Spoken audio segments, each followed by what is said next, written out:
It is actually in existence, but a lot of parents have fewer knowledge of it, and that doesn't change that it is in existence and it's carrier. It's important you know it, you know about it, and even check for it before getting into any relationship or marriage or anything.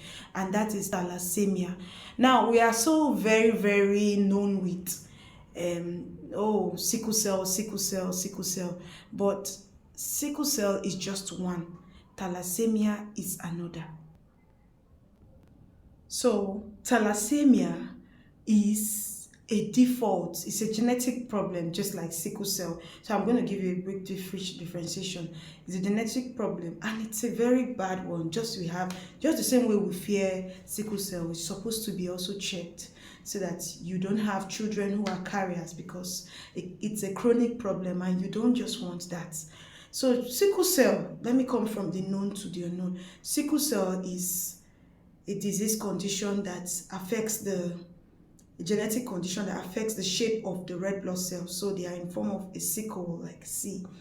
But in thalassemia now, it is a default in the production of a genetic problem, but now it's not affecting the shape itself. Oh. The shape can be normal, but the production, it affects the production of the red blood cells. So there is a decrease in the production of hemoglobin, which is very vital in red blood cell. It's the main characteristics of the red blood cell. And so what is the outcome of that? The person becomes chronic anemic. I don't know if you've seen such persons.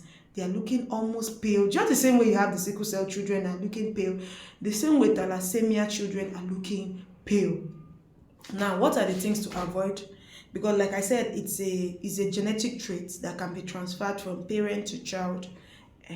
So like if you have a mother that is a carrier and the father that's a carrier, when they meet and give birth, their child will now be the one that will have that chronic trait. That's two, because it's collecting the chromosomes from two parents, and then it will be the chronic condition will be very seen in the child.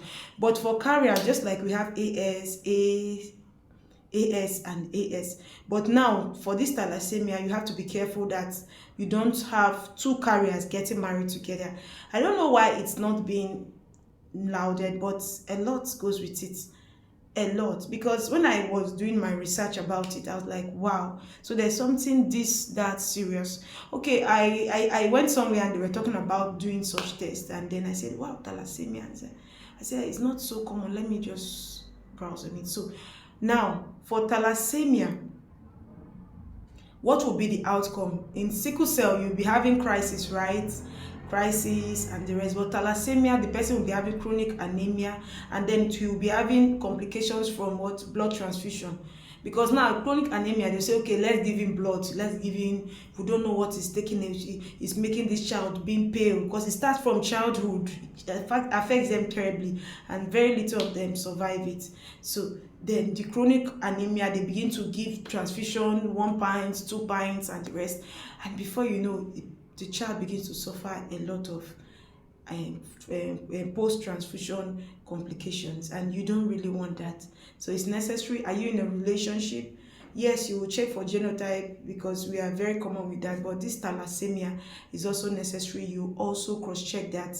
I believe doctors are beginning to integrate them and the rest. If you go to a medical clinic and the rest, request that you want to also check to just know where you are with it. Most people don't check. Most people just focus on genotype and maybe blood group to know whether they are rhesus negative or so. So thank you very much. Please like this video, share to your friends, subscribe, so that it can encourage me to keep sharing more ideas as I get to research on